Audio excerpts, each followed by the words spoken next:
Shalom, shalom peuple éternel. Aujourd'hui, par la grâce de notre Seigneur Jésus-Christ, je viens vous apporter un nouveau message sur le dépouillement. Et comme j'aime bien rappeler, le dépouillement, c'est la sainteté sur le plan intérieur comme extérieur. Parce que nous ne sommes pas les tombeaux blanchis que notre Seigneur Jésus-Christ a pointé du doigt. Ceux-là qui nettoient, voilà, l'extérieur de la coupe, alors qu'à l'intérieur d'eux, ils sont encore remplis de toute espèce de mal. Nous ne sommes pas les scribes et les pharisiens. Nous mettons nous-mêmes d'abord en pratique la parole de l'Éternel et nous savons que la parole, elle agit d'abord à l'intérieur de nous. C'est pourquoi même la nouvelle naissance est d'abord spirituelle avant d'être reflétée sur notre corps, avant voilà, qu'il y ait cette transformation physique. Tout part d'abord voilà, de notre être intérieur. Donc pour aujourd'hui, je vais vous parler de comment est-ce que le Seigneur Jésus-Christ voilà, m'a dépouillée de la femme insoumise que j'étais avant pour aujourd'hui me revêtir de la femme soumise par la force et la puissance de son Esprit Saint qui agit en moi. Tout part déjà d'abord de comment est-ce que j'ai été éduquée dans l'environnement familial dans lequel j'ai grandi. La soumission n'a jamais été mentionnée ni vécue. J'ai pas eu de modèle vraiment de femme soumise. Donc j'ai vraiment grandi dans l'ignorance. Et comme notre Seigneur Jésus-Christ a dit, mon peuple périt faute de connaissance. Donc j'étais vraiment appelée à périr peut-être toute ma vie parce que la base était déjà totalement mauvaise. Je ne savais pas vraiment, j'avais pas reçu cette valeur d'une femme soumise et je pense même pas que humainement parlant on peut voilà apprendre à une femme à être soumise. Ceux qui le font dans les cultures africaines que nous avons, moi je crois qu'ils amènent plutôt les femmes à être sumoises, à être hypocrites, à ne pas s'exprimer parce que la véritable soumission dépend de la relation que nous entretenons avec le Seigneur Jésus-Christ et c'est mentionné dans sa parole lorsque notre Seigneur nous dit que femmes soyez soumises à vos maris comme au Seigneur. Il y a le comme au Seigneur qu'il faut vraiment voilà comprendre parce que toute soumission part voilà de cette relation bâtie, fondée solidement avec le Seigneur Jésus. Et moi je ne savais pas tout ça en fait, je ne connaissais pas la parole, j'étais pas née de nouveau, donc l'insoumission était en moi comme voilà un caractère que j'avais reçu comme peut-être même, je ne peux pas dire que volontairement, mes mamans, celles qui ont joué voilà, ce rôle, que ce soit mes tantes, mes cousines, ma mère même, savaient ce qu'elles me faisaient. Parce qu'un aveugle ne peut pas conduire un autre aveugle. Donc ce sont des gènes qui m'ont été transmis aussi par des personnes en captivité, des personnes vraiment oppressées, des personnes elles-mêmes voilà, qui n'étaient pas dans la lumière. Donc ainsi j'ai poursuivi voilà ma vie jusqu'à ce que je rencontre mon mari. Je rencontre mon mari et qu'on est à vivre ensemble et que cette femme est soumise maintenant qui se cachait peut-être en moi ou qui n'était pas vraiment manifestée parce que je crois que la personne qui peut réellement connaître qu'une femme est insoumise, ce n'est que son mari. Parce que la soumission, on ne peut pas l'avoir avec nos parents, avec nos amis, avec voilà, des compagnons ou qui que ce soit. En dehors du mari, ce n'est que avec le mari que la soumission est demandée et c'est la parole qui le dit déjà. Donc avec mon mari, j'ai découvert que j'étais une femme insoumise. Et au départ, sans vous mentir, ça ne m'effleurait pas, ça ne me disait rien. Parce que pour moi, je considérais que j'étais une femme de caractère, une femme exigeante, une femme, voilà, girl power, le féminisme qui ne se fait pas marcher, voilà, dessus par un homme. Le mari n'est pas un dieu. Il n'est pas Dieu tout court, le mari, voilà, il est mari, et voilà, peut-être même égalité, voilà, égalité quoi. Bref, j'avais ma façon à moi de penser qui s'opposait totalement à la parole de l'Éternel, qui s'opposait à la vérité. Et je pensais, selon les mensonges de Satan, que voilà, j'avais inculqué de part et d'autre. Et en ce moment-là, vraiment, j'étais comme perdue. Donc, quand mon mari se fâchait, peut-être lorsqu'on avait des malentendus et qui se fâchait de moi, c'était toujours sur ce point qui mettait l'accent, sur les soumissions, sur les soumissions. Et moi, je disais, mais qu'est-ce que tu me reproches en fait? Je ne voyais vraiment pas. Je disais, mais tu veux que je me couche et que tu marches sur moi? Je disais, non, mais tu n'es pas soumise, et je ne comprenais rien du tout. C'était vraiment pour moi un mot déjà qu'il employait qui me ramenait à un vide. Parce que quand vous grandissez et que vous n'avez jamais vu une chose, vous êtes comme on a l'habitude d'appeler extraterrestre. Donc c'est nouveau. Soumission, c'est quoi? J'essayais même de faire des recherches, de chercher des définitions sur Google. Je suivais des prédications, mais jusqu'à là, rien n'était clair pour moi. Et j'essayais même d'adapter des conseils que des femmes chrétiennes sur leur page donnaient de part et d'autre, mais ça ne marchait pas. Ça ne marchait vraiment pas. Parce que déjà, la base, moi, je ne savais même pas, en fait, ce que mon mari me reprochait. J'étais vraiment pas affranchie par la parole. Et c'est pourquoi j'implore vraiment toutes les femmes qui vont suivre cette vidéo de rechercher d'abord une véritable communion avec notre Seigneur Jésus par le Saint-Esprit. Sinon, vous risquerez d'avoir voilà, des relations avec des personnes sans que Jésus ne soit le fondement. Sinon, même ce que vous allez essayer de faire de vos propres forces ne marchera pas. Parce que sans le Christ, comme lui-même il a dit, on ne peut rien faire. Et c'était ça, cette base qui me manquait. Même ma mère me prodiguait des conseils, mais ça ne valait rien, ça n'apportait rien. Parce qu'il n'y a que la parole de l'Éternel pour transformer une vie. Ça ne m'atteignait pas. J'écoutais d'une oreille, ça ressortait par une autre. Et je m'efforçais un mois et je retombais et j'étais fatiguée de tout le temps essayer par moi-même. Voilà cette soumission qu'on me demandait et que déjà moi-même je ne savais même pas de quoi il s'agissait. Jusqu'à ce que en cette période-là, j'étais dans des va-et-vient. Je n'étais pas encore vraiment stable à Dubaï. Donc, j'étais entre le Cameroun et Dubaï. Et c'était mon dernier voyage au Cameroun. Jusqu'à ce que je retourne au Cameroun pour clôturer des affaires que j'avais à finir avant de venir m'installer à long terme ici. Donc, quand je fais ce voyage-là et que je me sépare de mon mari pour ce temps-là, je suis allée de mon côté et j'ai demandé au Seigneur, Seigneur, vraiment je suis fatiguée de rechercher cette soumission-là dont on me parle et surtout qu'on me reproche de ne pas avoir. Aide-moi. Moi, je ne sais pas ce que c'est qu'une femme soumise. J'ai appris ça nulle part.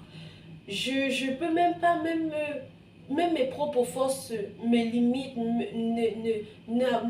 n'aboutissent à rien, ne produisent rien. Alors je suis vraiment sans force, je suis vraiment sans solution. Je ne vois même pas le chemin par lequel je devrais passer, même pour, je ne sais pas s'il y a une formation, je ne sais pas en fait comment on fait pour être une femme soumise. C'était vraiment ça, cette prière-là que j'avais dans ma conversation avec le Seigneur. Et le Seigneur a entendu, il a entendu ma prière parce que vraiment je vous parle aujourd'hui comme si c'était un moment facile, mais c'était vraiment une épreuve très douloureuse pour moi. Et lorsque je faisais cette prière, ces prières, parce que c'était même pas qu'une fois, j'ai vraiment persévéré. Je pleurais, mais alors comme un bébé, je pleurais jusqu'à suffoquer tellement j'étais en mal. Je sentais en moi que ce que je faisais, ma façon d'être, la femme, cette femme-là, voilà, elle était mauvaise, cette femme insoumise, elle était mauvaise. C'était un déchirement, voilà, entre l'ancienne moi et cette nouvelle créature que je suis en Jésus.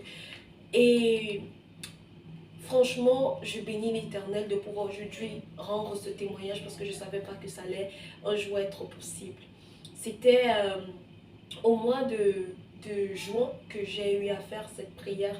Et après un mois, je suis retournée à Dubaï rejoindre mon mari et m'installer définitivement comme je le suis aujourd'hui. Et lorsque je suis rentrée, Mon mari n'a pas du coup vu une femme transformée, changer. Non, les choses ne se passent pas comme ça. Jésus, c'est pas un magicien. Jésus, il est Dieu. Et dans le principe de sa création, il prend le temps pour faire toutes choses parce que ce qu'il fait est éternel. Lorsque le Seigneur Jésus, voilà, fait sortir un fruit, plus personne ne peut, voilà, détruire cela, plus personne ne peut atteindre ou plus aucun mal en fait ne peut être fait à cette personne-là, plus rien ne peut arriver. Donc il prend vraiment le temps de nous amener à l'excellence, à la perfection pour que nous ne puissions plus jamais être comme avant. Et ça a pris du temps pour moi pour que voilà, je devienne cette femme soumise. En ce moment-là, je continuais à prier, je continuais à rendre grâce et je continuais surtout à déclarer. Quand je suis rentrée, mon mari était vraiment aussi touché parce qu'il me voyait dans ce combat. Et il sait que lorsque je m'engage dans un combat, le Seigneur m'a donné cette grâce d'être déterminée dans tout ce que je fais. Donc, à chaque fois que ça n'allait pas et qu'il mentionnait encore que voilà, tu es encore insoumise, comme avant je disais, non, non, non, non, non, je suis plus insoumise au nom de Jésus. La femme que tu vois s'est déchaînée là, c'est le passé. C'est juste que ça va prendre du temps, tu vas voir. Je serai une femme tellement soumise que tu béniras le Seigneur de m'avoir comme femme. Tu seras l'homme le plus comblé. Je déclarais comme ça à chaque fois. Il me regardait et parfois même ça mettait un thème aux disputes, mes déclarations. Parfois même lui-même, ça l'encourageait.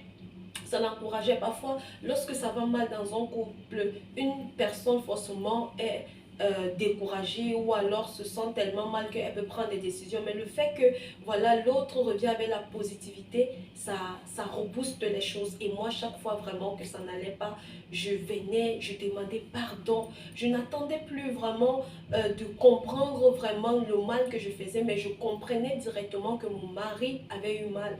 Parce que le Seigneur Jésus nous dit, voilà, d'être des personnes miséricordieuses et de pardonner comme lui nous a pardonné. Il nous amène vraiment à être comme lui. Dans cette période d'insoumission, j'ai aussi beaucoup appris ce que c'est que la compréhension envers l'autre, la tolérance. Il y a beaucoup de choses aussi dont j'ai eu à voir. C'est pas que je suis devenue juste une femme soumise, mais je suis devenue cette femme soumise avec une véritable vie transformée, avec des valeurs vraiment maintenant ancrées, avec vraiment beaucoup d'autres fruits même qui voilà, se sont attachés à cette grâce que j'ai reçue.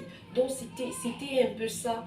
Et par la grâce du Seigneur, au fur et à mesure que le temps voilà, est passé, parce que le temps aussi, c'est un élément très important pour l'Éternel. Il s'en sert beaucoup pour finir son œuvre. Donc, au fur et à mesure que ce temps-là est passé, moi-même, je ne me suis même pas reconnue en fait.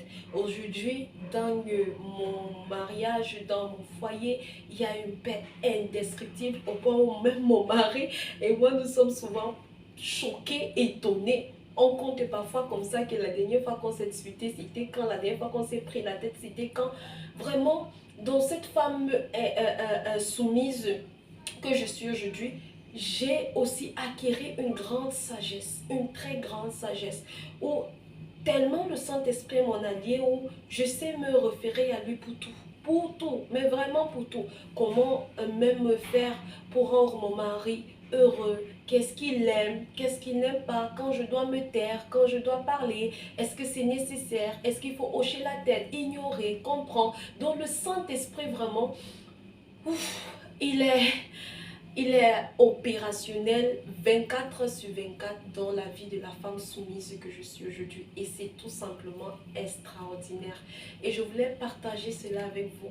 Et je prie vraiment qu'une femme qui combat maintenant cette insoumission dans sa vie, une femme dont le mari voilà, lui reproche d'être insoumise, puisse trouver la force dans son message de toujours prier, prier sans cesse, de persévérer, d'être déterminée à faire ressortir la femme nouvelle qu'elle est, parce que le Christ a déjà tout accompli. Maintenant, même Pierre l'a dit, Il y a des efforts que nous devons associer à notre foi pour qu'elle soit productive. Et nous n'avons pas la grâce de l'Éternel, le Saint-Esprit pour y arriver. Donc, que vraiment une femme aujourd'hui puisse comprendre que elle ne sera pas toujours ce qu'elle est aujourd'hui. Les choses anciennes sont passées. Voici, toutes choses sont devenues nouvelles au nom de Jésus.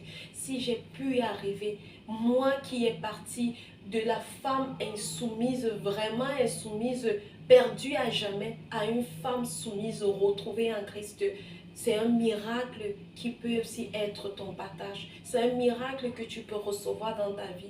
C'est ça le véritable miracle, celui d'être sauvé, celui d'avoir une vie transformée. Le miracle, c'est pas voilà, des maisons, des biens, c'est même pas, c'est au-delà même d'une guérison physique, parce que voilà, tu peux être malade aujourd'hui, l'Éternel fait le miracle, tu guéris, mais tu seras encore forcément malade, des choses arriveront encore, mais lorsqu'une vie est transformée à jamais par Jésus, plus jamais elle ne peut, voilà, retourner dans les ténèbres, parce que le Seigneur Jésus a dit que ses brebis connaissent sa voix, elles entendent sa voix et le suivent. Et Jésus a dit que tout ce que le Père m'a donné, il ne va pas laisser une seule de ses âmes s'égarer. Donc, quand tu es dans la main de Jésus et qu'il te donne la forme qu'il veut et qu'il te façonne comme il veut et qu'il fait de toi son chef-d'œuvre, il n'y a plus rien pour te détruire. Donc, je prie que vraiment tout ce que tu veux, tout ce que tu aspires à être dans le futur puisse s'accomplir au nom de Jésus, et surtout qu'il y ait des femmes soumises qui seront aujourd'hui vraiment déterrées des zones arides, déterrées des ténèbres pour être dans la lumière et servir le Seigneur. Shalom, merci beaucoup de m'avoir écouté, que l'Éternel vous bénisse, surtout partagez et que le Seigneur fasse grâce pour la prochaine fois, afin que je vienne encore, voilà, vous porter des messages sur le dépouillement.